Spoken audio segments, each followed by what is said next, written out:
بسم اللہ الرحمن الرحیم نحمده ونصلی ونسلم علی رسولہ الکریم اما بعد۔ آج کی تراویح میں الحمدللہ چھٹا پارہ اور 7ویں پارے کے پہلے پاؤ کی تلاوت سننے کی توفیق ملی ہے۔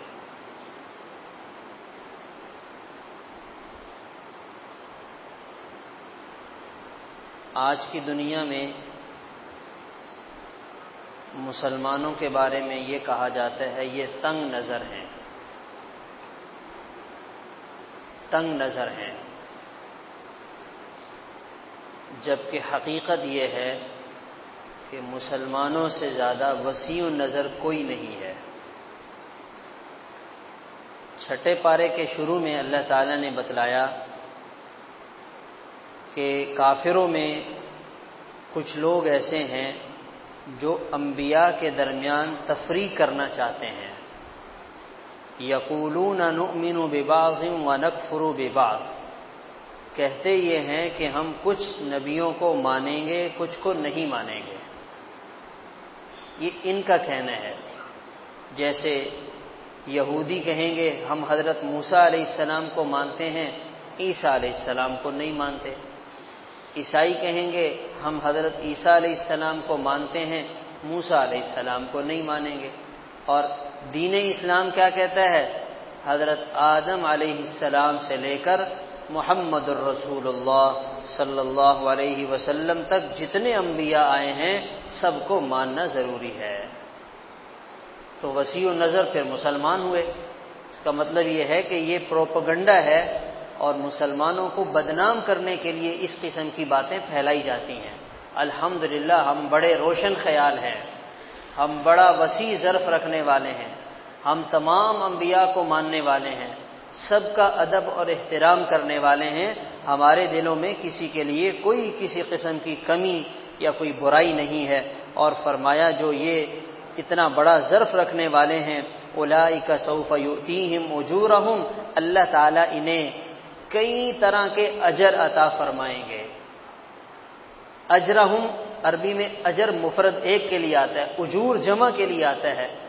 جب آخرت میں ہماری اللہ کے سامنے پیشی ہوگی تو اللہ تعالیٰ فرمائیں گے بھائی تراویح کا الگ ثواب دو، خلاصہ تراویح میں بیٹھ کر سننے کا الگ ثواب دو۔ اب جو نہیں بیٹھے ہوں گے وہ حیران رہ جائیں گے کہ ہم تو سمجھتے تھے کہ تراویح کے بعد کام ختم ہو گیا، یہاں تو کچھ اور بھی مل رہا ہے، تو تمنا کریں گے کاش ہم بھی بیٹھ جاتے تو ہمیں بھی مل جاتا۔ مگر ظاہر ہے کہ وہاں پر تو جس نے جو کیا ہوگا اس کا ہی بدلہ ملے گا۔ جس نے روزے رکھے ہوں گے روزوں کا الگ ثواب ملے گا، جس نے صدقہ خیرات کیا ہوگا اس کا الگ ثواب ملے گا۔ ہر عمل کا، ہر نیکی کا، ہر عبادت کا الگ الگ ثواب ہے۔ اس لیے فرمایا اولئک سوف یؤتیہم اجورہم وکان اللہ غفورا رحیما، اور اللہ تعالیٰ تو اپنے بندوں کو معاف کرنے والے ہیں اور اپنے بندوں پر رحم کرنے والے ہیں۔ اس کے بعد سورۃ المائدہ شروع ہوتی ہے۔ سورۃ المائدہ عربی زبان میں مائدہ دسترخوان کو کہا جاتا ہے۔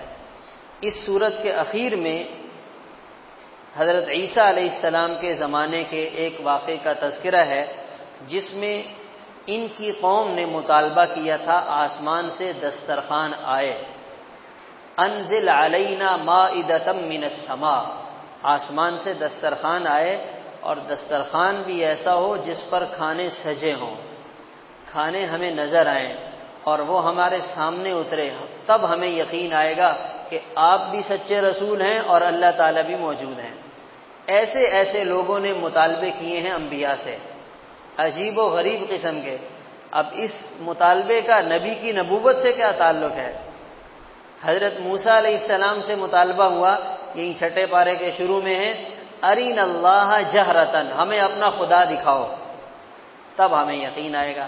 تو حضرت عیسیٰ علیہ السلام سے ان کے ماننے والوں نے کہا دسترخوان اتار کر دکھاؤ تب ہمیں پتہ چلے گا۔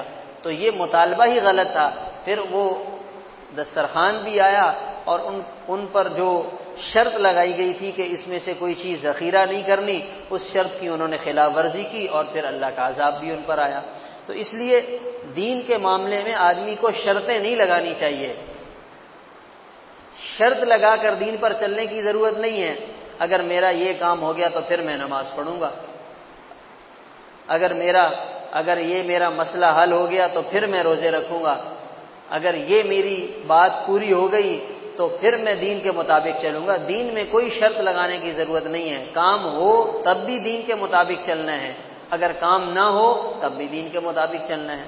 تو یہ یہاں مائدہ سورت کا آغاز ہوتا ہے، یا ایھا الذین آمنوا اوفوا بالعقود، اے ایمان والو وعدے کو پورا کیا کرو۔ وعدہ،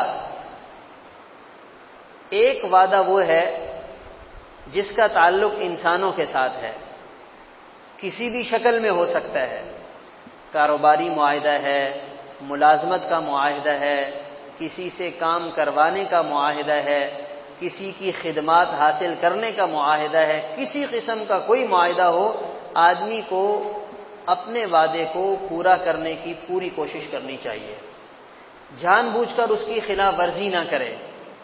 اگر اتفاقاً ہو گیا تو کوئی بات نہیں ہے، ہمارے یہاں کیا کہتے ہیں، یہ کام میں 2 دن میں کر کے دے دوں گا، اس کو پتہ ہے کہ 2 دن میں نہیں ہو سکتا، لیکن کام لینے کے لیے کر دیتا ہے، پھر وعدہ خلافی کرتے ہیں۔ ہم آپ کا یہ مکان 6 مہینے میں تیار کر کے دے دیں گے، اس کو پتہ ہے 6 مہینے میں نہیں ہوگا، صرف کام لینے کے لیے کرتے ہیں، تو یہ تو وعدہ خلافی ہے، جھوٹ ہے، دھوکہ ہے۔ ایسے رزق میں کیا برکت ہوگی؟ ایسے رزق سے تو برکت اڑ جاتی ہے۔ آج جو ہم مالی معاملات میں پریشان ہیں اس میں یہی چیزیں تو شامل ہیں، وعدہ خلافی، غلط بیانی، جھوٹ بولنا، دھوکہ دینا۔ آپ دیانتداری سے کام کریں، اللہ تعالیٰ اس میں برکت ڈال دیں گے، کم مال سے زیادہ کام بن جائیں گے۔ تو اس لیے فرمایا وعدے کو پورا کرو۔ تو یہ وعدہ ہمارا بندوں کے ساتھ جو ہمارے معاملات ہیں، اور ایک ہمارا وعدہ وہ ہے جو اللہ تعالیٰ کے ساتھ ہوا ہے۔ وہ وعدہ کیا ہے کہ یا اللہ ہم آپ کو رب مانیں گے، آپ کے حکموں کے مطابق زندگی گزاریں گے، ہم آپ کے حکموں کے مطابق اپنی زندگی گزاریں گے۔ ہم انسانوں نے اللہ تعالیٰ کے ساتھ کیے ہوئے اس وعدے کو نظر انداز کر دیا۔ لوگ سمجھتے ہیں کہ نماز پڑھنا ضروری نہیں ہے، اصل تو حقوق العباد ہیں، یہ ناسمجھی والی بات ہے۔ حقوق العباد کی رعایت بھی ضروری ہے اور اللہ کے ساتھ کیے ہوئے وعدے کو پورا کرنا بھی ضروری ہے۔ انسان کو اس کا کوئی اختیار نہیں ہے کہ وہ اللہ تعالیٰ کے معاملے میں آ کر اپنی رائے اور اپنا مشورہ دینا شروع کر دے کہ یا اللہ آپ کے لیے تو اٹھنا، فجر میں مسجد میں جانا یا روزہ رکھنا یہ تو کوئی اتنی بڑی بات نہیں ہے، جو رکھے گا اس کو ثواب ملے گا، جو نہیں رکھے گا تو کوئی بات نہیں ہے۔ کیسے کوئی بات نہیں ہے؟ یہ تو اللہ کی نافرمانی ہے۔ دنیا کا کوئی معمولی با اختیار انسان ہو، ہم اس کی نافرمانی نہیں کرتے، ہم اس کے حکم کو معمولی نہیں سمجھتے، ہم کہتے ہیں ہمارے باس نے کہا ہے، ہمارے بڑے نے کہا ہے، تو باس کی بات کی اہمیت ہے، اللہ تعالیٰ کی بات کی اہمیت نہیں ہے۔ اللہ تعالیٰ کا حکم جو ہے وہ چھوٹا بن گیا۔ اس لیے جو معاہدے ہمارے اللہ کے ساتھ ہیں کہ ہم اپنی زندگی دین کے مطابق گزاریں گے، وہ بھی اس میں داخل ہے، یا ایھا الذین آمنوا اوفوا بالعقود۔ اور پھر ساتھ یہ بھی فرمایا وتعاونوا علی البر والتقوى ولا تعاونوا علی الاثم والعدوان، نیکی کے معاملے میں ایک دوسرے کے مددگار بنو، تقوی کے معاملے میں ایک دوسرے کے مددگار بنو۔ کیسے مددگار بنیں گے؟ مددگار بننے کا مطلب یہ ہے کہ ہمیں نیکی کو وجود میں لانے کے لیے اپنی کوشش اور صلاحیت لگانی چاہیے۔ جیسے رمضان کا مہینہ ہے، میں نماز بھی پڑھتا ہوں، میں روزے بھی رکھتا ہوں، میں نوافل بھی پڑھتا ہوں، میں تہجد بھی پڑھتا ہوں، میں تلاوت بھی کرتا ہوں، میرے سارے کام پورے ہیں، مگر جس گھر میں میں رہ رہا ہوں اس 4 دیواری میں رہنے والے افراد کی مجھے کوئی فکر نہیں ہے، مجھے کوئی پرواہ ہی نہیں ہے، میرا بھائی روزے رکھ رہا ہے یا نہیں رکھ رہا، مجھے کیا ہے، میرے تو پورے ہیں، میری گھر والی عبادت کر رہی ہے یا نہیں کر رہی ہے، مجھے کیا پرواہ ہے، مجھے تو کھانا مل رہا ہے ٹائم پہ، بس مجھے تو یہ چاہیے۔ تو یہ ہے کہ صرف اپنی فکر ہے، دوسروں کو کوئی پرواہ نہیں ہے، تو یہ تعاون کے خلاف ہے۔ ہم جہاں بھی رہ رہے ہیں ہم نیکی کے اثرات دوسروں میں منتقل کریں۔ اپنے ماتحت کام کرنے والے لوگ ہیں تو جیسے سارا دن ہم ان کے ساتھ باتیں کرتے ہیں، ساتھ ان کو یہ بھی کہہ دیا کرے بھائی دین کے مطابق زندگی گزارو، روزے رکھا کرو، نماز پڑھا کرو۔ اپنے گھر والوں سے پوچھیں آج آپ نے کتنی تلاوت کی ہے، آج آپ نے کتنی عبادت کی ہے، اپنے بچوں کے ساتھ بیٹھ کر یہ بات کریں۔ یہ ہے وَتَعَاوَنُوا عَلَى الْبِرِّ وَالتَّقْوَىٰ وَلَا تَعَاوَنُوا عَلَى الْإِثْمِ وَالْعُدْوَانِ۔ گناہوں کے کام میں ایک دوسرے کے مددگار مت بنو۔ ہمارے زمانے میں اس کی کیا شکل ہے؟ کسی نے کوئی غلط کلپ بنایا اور اس کو ایک گروپ میں بھیج دیا، اس گروپ سے کسی نے اٹھایا، اس نے آگے گروپ میں بھیج دیا، وہاں سے کسی نے اٹھایا آگے کسی گروپ میں بھیج دیا۔ اس بنانے والے کلپ کو جس بندے نے بنایا، ایک بندے نے بنایا، وہ ایک کلپ ہے پتہ نہیں کتنے دسیوں لوگوں نے دیکھ لیا، اب وہ سب کے دیکھنے کا گناہ اس بنانے والے کے کھاتے میں آ رہا ہے۔ کسی نے عورت کی تصویر بنائی اور فیس بک کی اپنی آئی ڈی پہ لگا دی، وہاں سے کسی نے اٹھائی اس نے اپنی آئی ڈی پہ لگا دی، وہاں سے کسی نے اٹھائی اس نے اپنی آئی ڈی پہ لگا دی۔ اب جتنے لوگ اس تصویر کو دیکھتے جائیں گے اس پہلے آدمی کے اعمال نامے میں اس کا گناہ آتا چلا جائے گا۔ اب یہ مارکیٹنگ کی جو کمپنیاں ہیں شار فیصل پہ بڑے بڑے اشتہار لگاتی ہیں، ایک ایک اشتہار کے لاکھوں روپے وصول کرتی ہیں۔ شار فیصل سے صبح سے لے کر شام تک جتنے لوگ بھی گزرتے ہیں وہ اس تصویر کو دیکھتے ہیں، ہزاروں لوگ دن میں گزرتے ہوں گے۔ اب وہ جس بندے نے تصویر بنائی ہے اس کو نہیں پتا کہ اس تصویر کو کتنے لوگ دیکھیں گے اور اس کا انجام کیا ہوگا۔ اس نے تو اپنے لاکھ روپے 2 لاکھ روپے وصول کر لیے، 10-10 ہزار سب میں تقسیم ہو گئے، اپنے بچوں کو کھلا دیے، خوش ہو گئے کہ ہمیں تو کام مل گیا۔ اب ایک دن میں ہزاروں لوگوں نے اس تصویر کو دیکھا، اس کا گناہ اس بندے کے کھاتے میں جا رہا ہے جس نے وہ تصویر بنائی ہے۔ اب اگر وہ تصویر 1 مہینے تک لگی ہوئی ہے، عورت کی تصویر ہے، کسی بھی حلیے میں ہے، کسی بھی شکل میں ہے، 1 مہینے تک موجود ہے، 1 مہینے میں کتنے لوگ دیکھ لیں گے؟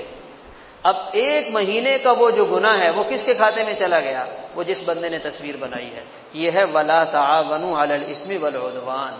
گناہوں کے کام میں کیوں مددگار بنتے ہو؟ ہمیں اللہ تعالیٰ نے اس سے منع کیا ہے۔ کیا کریں جی، مجبوری ہے، پیسہ کمانا ہے، ہمیں تو پیسے سے غرض ہے، جہاں سے بھی مل جائے تو بے شک پیسہ مل جائے گا اور دنیا کی ضرورت بھی پوری ہو جائے گی، قبر میں کیا کریں گے؟ جب اللہ تعالیٰ حساب کتاب کا معاملہ سامنے لائیں گے، کھاتا کھلے گا اور ہزاروں لوگوں کی بدنظری کا گناہ اس بنانے والے کے اس میں اعمال نامے میں موجود ہوگا تو اللہ تعالیٰ کو کیا جواب دے گا؟ اس لیے ہمیں صرف دنیا کی مجبوری کو نہیں دیکھنا چاہیے، ہمیں آخرت کی مجبوری کو بھی دیکھنا چاہیے۔ تو کسی قسم کا کوئی گناہ انسان اس کو پھیلانے کا ذریعہ بنے، اس میں حصہ دار بنے، ہمیں اس کی کوئی ضرورت نہیں ہے۔ اگر کسی ایسے ادارے میں ہماری نوکری ہے، ہم نوکری چھوڑ دیں، اللہ تعالیٰ کہیں اور سے ہمارا کروا دیں گے، ہمیں کیا ضرورت ہے اپنی روزی کو خراب کرنے کی، اپنی قبر کو خراب کرنے کی؟ اس لیے اللہ تعالیٰ نے اس سے منع فرمایا اور اس کے بعد فرمایا الیوم اکملت لکم دینکم، ہم نے آپ کے لیے یہ دین اسلام مکمل کر دیا اور ہم نے یہ دین تمہارے لیے پسند کیا ہے۔ اللہ تعالیٰ فرما رہے ہیں، اپنے بندوں سے فرما رہے ہیں، بڑی محبت اور چاہت کے ساتھ فرما رہے ہیں۔ جیسے کوئی والد جسے اپنے بچوں سے زبردست محبت ہو، بازار جائے، کسی خاص موقع پر بچے کی پسند کی چیز لائے اور کہے بیٹا یہ میں تمہارے لیے ڈھونڈ کر لایا ہوں، بچہ کتنی خوشی کا اظہار کرے گا اور کتنی محبت سے اس چیز کو اٹھائے گا، اسے دیکھے گا، اسے دوستوں کو دکھائے گا۔ ایک والد کی اپنی اولاد اور بیٹے کے لیے کیا محبت ہوگی جو اللہ تعالیٰ اپنے بندوں سے محبت فرماتے ہیں اور فرما رہے ہیں کہ اے میرے بندوں ہم نے تمہارے لیے دین اسلام کو پسند کیا ہے۔ لیکن بندہ کہتا ہے یا اللہ میں تو زمانے کے ساتھ چلوں گا، آپ نے تو پسند کیا لیکن مجھے پسند نہیں ہے، مجھے تو صرف اتنا پسند ہے جتنا مجھے سمجھ میں آئے گا، اس سے آگے کا دین تو مجھے پسند نہیں ہے۔ تو یہ تو بڑی ہی نقصان کی بات ہے۔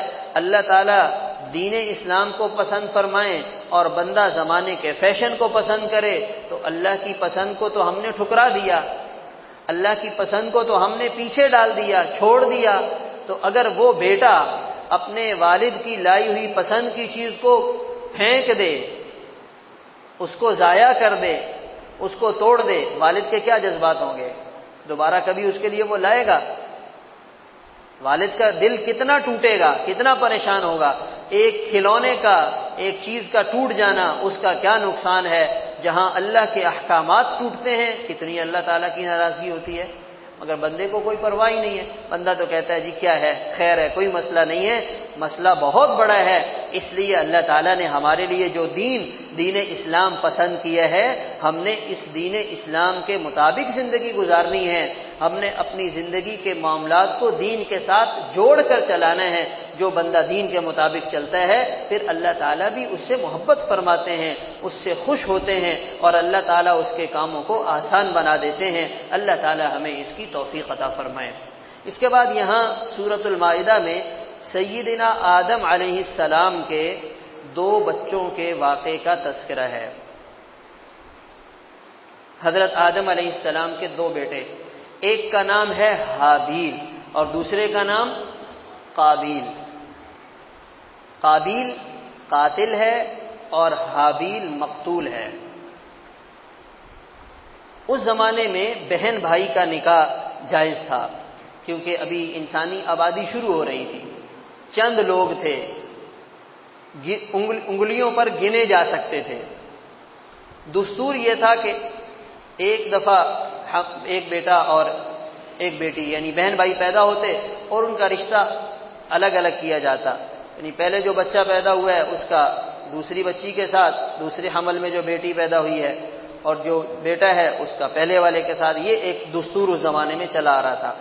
تو یہ جو قابیل تھا، اس کا رشتہ جس کے ساتھ ہوا، اسے وہ رشتہ پسند نہیں آیا اور یہ حسد میں مبتلا ہوا، اور اس حسد کی بیماری کی وجہ سے معاملہ یہاں تک چلا گیا کہ اس نے اپنے بھائی کو قتل کر ڈالا، اپنے بھائی کو قتل کیا، اور قتل کرنے کے بعد اب اسے سمجھ نہیں آ رہی کہ اس کی لاش کو کیسے ٹھکانے لگانا ہے۔ فَأَصْبَحَ مِنَ الْخَاسِرِينَ، اور خسارے پانے والوں میں سے ہوا۔ اللہ تعالیٰ نے ایک کوا بھیجا، اس نے دوسرے کوے کو قتل کیا، اس نے زمین کو کھودا اور پھر اس کوے کو اس کے اندر دبایا، اس پہ مٹی ڈال دی، تو اسے سمجھ میں آیا کہ اب میں نے اپنے بھائی کے ساتھ یوں کرنا ہے، تو کہنے لگا یا ویلتا اعجزت ان اکون مثل هذا الغراب، کہنے لگا مجھ سے تو یہ کوا ہی اچھا ہوا جس کو پتا تھا کہ کوے کو کیسے ٹھکانے لگانا ہے، مجھے تو یہ بھی پتا نہیں تھا۔ یعنی غلطی کرنے کے بعد اسے ندامت ہوئی ہے۔ اور علماء یہ بھی فرماتے ہیں گناہوں کی وجہ سے انسان کی دماغی صلاحیت میں، سوچنے کی صلاحیت میں فرق آ جاتا ہے۔ جو آدمی جتنا نیک ہوگا، جتنا اللہ سے ڈرنے والا ہوگا، اس کی فیصلہ کرنے کی صلاحیت اتنی زبردست ہوگی، اور جو جتنا گناہوں کی زندگی گزار رہا ہوگا اس کی یہ فیصلہ کرنے کی صلاحیت متاثر ہو جاتی ہے، خراب ہو جاتی ہے۔ اب اس نے اپنے بھائی کو قتل کیا، اس کو سمجھ میں نہیں آ رہا کہ میں نے اس کے ساتھ کیا کرنا ہے۔ اللہ تعالیٰ نے اس کو دکھایا اور پھر وہ اس اپنے عمل پر نادم اور شرمندہ بھی ہو رہا ہے، لیکن جو ہونا تھا وہ تو ہو گیا، وہ تو اس نے نقصان کر دیا۔ اور اس میں ہمیں کیا پیغام دیا گیا؟ کسی سے انسان کو حسد کرنے کی کوئی ضرورت نہیں ہے۔ آج کے زمانے میں حسد کی وبا بہت عام ہے، حسد کی بیماری بہت عام ہے۔ بھائی جب اپنے دوسرے بھائی کو زیادہ کماتے ہوئے دیکھتا ہے، اچھا کھاتے ہوئے دیکھتا ہے، وہ بھی حسد کرنے لگتا ہے۔ بھائی بھائی سے حسد کرتا ہے، کسی تیسرے بندے کی بات نہیں کر رہے۔ ایک پڑوسی دوسرے پڑوسی کو جب اچھا کھاتے ہوئے دیکھتا ہے وہ حسد کرنے لگتا ہے، یہ ہمیشہ اچھے لباس میں آتا ہے، یہ اچھی سواری میں آتا ہے، اس کے پاس یہ کیوں ہے، یہ کہاں سے آ رہا ہے، ہمارے پاس تو اتنا نہیں ہے۔ بھئی آپ کے پاس نہیں ہے تو آپ صبر سے کام لیں، آپ اپنی محنت مزدوری کریں، آپ اللہ سے مانگیں، اللہ نے جس کو زیادہ دے دیا، ہم کون ہوتے ہیں حسد کرنے والے؟ تو حسد یہ کبیرہ گناہ ہے، اور یہ اس کائنات پہ اور اس دھرتی پہ سب سے پہلے ہوا ہے، اور اس حسد کے نتیجے میں اس نے اپنے بھائی کو قتل کیا۔ اس زمانے سے لے کر آج تک جتنے بھی ناحق قتل ہو رہے ہیں، ان سب کا گناہ قابیل کے کھاتے میں جا رہا ہے، جس نے اس گناہ کی بنیاد رکھی ہے، جتنے بھی ناحق قتل ہو رہے ہیں۔ اور اس لیے انسان کو کسی بھی گناہ کے معاملے میں، اور جیسے یہاں حسد کا جو ہے وہ جو اس میں بنیاد ہے، اس سے اپنے آپ کو بچانا چاہیے تاکہ انسان کی آخرت خراب نہ ہو۔ اس کے بعد فرمایا اگر کوئی مرد چوری کرے، السارق والسارقۃ، مرد چوری کرے یا عورت چوری کرے، یہاں پر پہلے مرد کا ذکر ہے، پھر عورت کا ذکر ہے۔ دوسری جگہ آگے 18ویں پارے میں ہے الزانیۃ والزانی، زنا کرنے والی عورت، زنا کرنے والا مرد۔ زنا کے معاملے میں عورت کا بیان پہلے ہے، چوری کے معاملے میں مرد کا بیان پہلے ہے۔ اس میں اس بات کی طرف اشارہ ہے چوری کے کام میں مرد پہل کرتا ہے، برائی کے کام میں عورت پہل کرتی ہے۔ اگر یہ چوری کریں تو ان کے لیے کیا سزا ہے؟ فَاقْطَعُوا أَيْدِيَهُمَا، ان کا ہاتھ کاٹو۔ یہ اللہ تعالیٰ کا حکم ہے، یہ اللہ تعالیٰ کا حکم ہے۔ ایک دفعہ ایک بدو قرآن پاک کی تلاوت سن رہا تھا، امام صاحب پڑھ رہے تھے یا ویسے کوئی بندہ تلاوت کر رہا تھا، تو یہ آیت جب تلاوت کرنے والے نے تلاوت کی تو اس نے پڑھا واللہ غفور الرحیم۔ اس آیت کے اخیر میں کچھ اور ہے، اس نے پڑھا واللہ غفور الرحیم، تو وہ بدو چونک گیا اور حیران ہونے لگا۔ پڑھنے والے کو احساس ہوا کہ میں نے غلط پڑھ دیا ہے، تو اس سے پوچھا کہ بھائی تم چونک کیوں گئے؟ کہنے لگا اللہ تعالیٰ ایک طرف تو یہ کہہ رہے ہیں کہ اگر کوئی چوری کرے اس کا ہاتھ کاٹ دو، اور آگے کہہ رہے ہیں کہ اللہ غفور الرحیم ہے، بات میں جوڑ نہیں ہے۔ چوری پہ ہاتھ کاٹنے پہ غفور الرحیم نہیں آنا چاہیے، کچھ اور آنا چاہیے۔ تو اس پڑھنے والے نے کہا کہ تم نے صحیح جو ہے وہ بات کو نوٹ کیا، غفور الرحیم نہیں ہے، واللہ عزیز حکیم ہے۔ اچھا، یہ آج اگر پاکستان میں مثال کے طور پہ ایسا ہونے والا نہیں ہے، اعلان ہو جائے کہ جو چوری کرے گا اس پر یہ اللہ کا قانون جاری ہوگا، تو کیا خیال ہے پاکستانی عوام اس کو برداشت کرے گی؟ نہیں برداشت کرے گی۔ ہمارے محلے والے برداشت نہیں کریں گے، بولیں گے یہ کیسی بات ہے۔ تو آج ابھی ہم میں وہ ایمانی سطح آئی ہی نہیں ہے کہ ہم ایسی چیزوں کو برداشت کر سکیں۔ ہم مسلمان ہی جب اس کو برداشت نہیں کریں گے تو کوئی تیسری قوم کیسے آ کر اس پر عمل کرے گی؟ تو آج اس بات کی ہمیں فکر کرنی چاہیے کہ ہم مسلمانوں کی ایسی ایمانی تربیت ہو جائے، جو حکم آتا جائے ہم اس پر عمل کرتے جائیں۔ یہ ساری مدنی صورتیں ہیں، اور یہ مدنی صورتیں اس زمانے میں نازل ہوئی ہیں جب 13 سال کی محنت کے بعد مسلمان تیار ہو گئے، ذہنی طور پر جو حکم بھی آئے گا ہم اس کو پورا کریں گے چاہے ہماری گردن کٹ جائے۔ ان کا اتنا ایمان بنا ہوا تھا۔ ہمارا تو ایمان ہی جو ہے وہ اللہم کے ساتھ چل رہا ہے۔ تو یہ جو اللہ تعالیٰ کے احکامات ہیں، یہ قوانین ہیں، ہمارے ہاں لوگوں میں اسے ماننے کی صلاحیت نہیں ہے، لوگ اس کو نہیں مانیں گے۔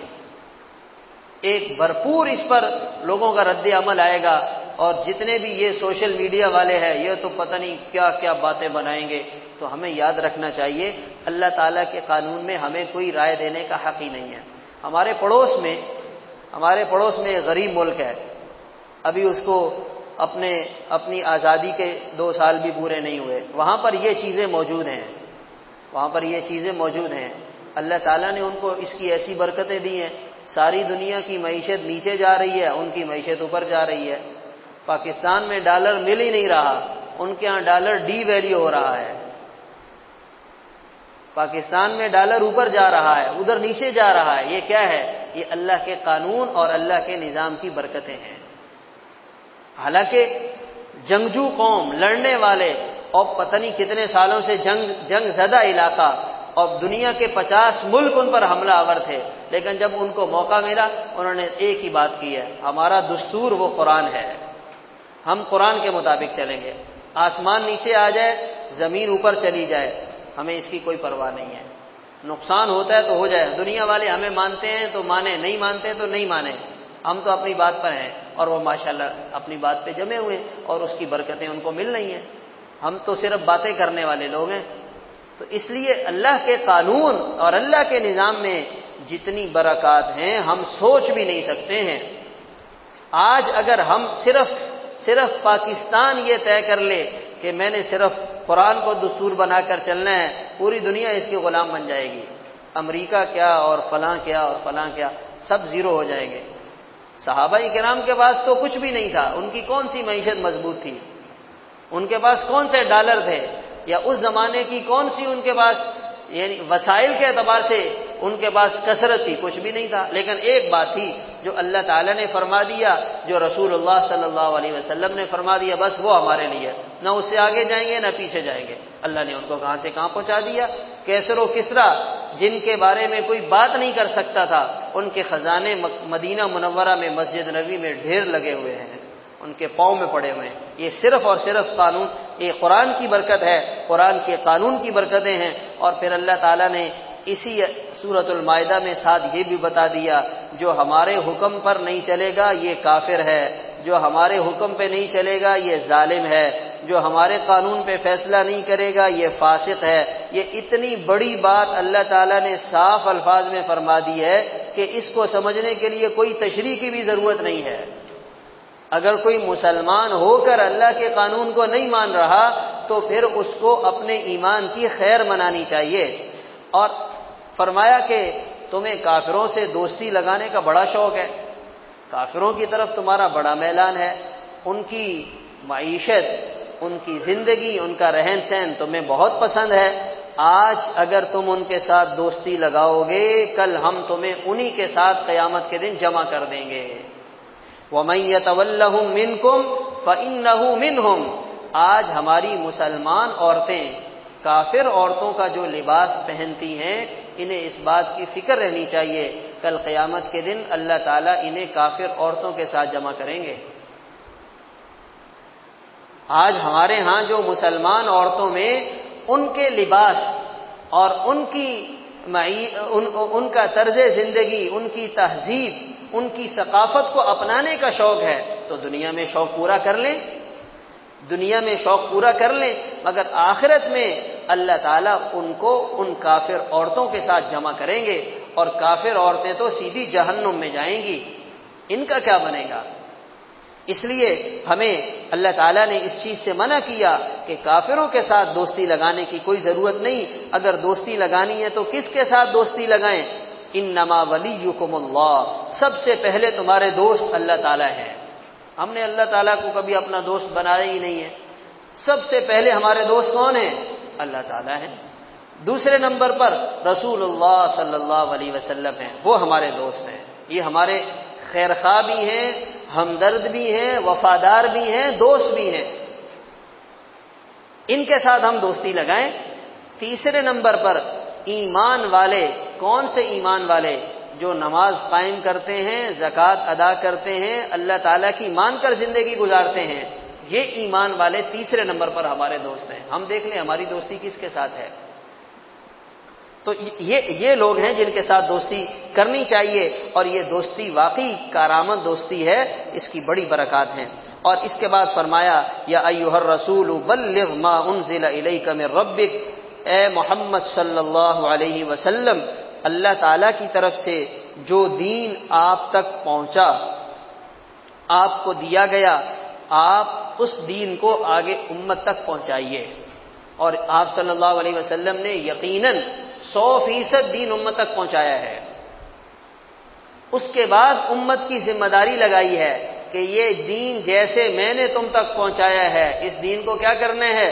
آگے آنے والے لوگوں تک پہنچانا ہے۔ بلغوا عنی ولو آیہ، ایک آیت بھی اگر کسی کو معلوم ہے، دین کی کوئی ایک بات کسی کو معلوم ہے، وہ دوسروں کو بتائے۔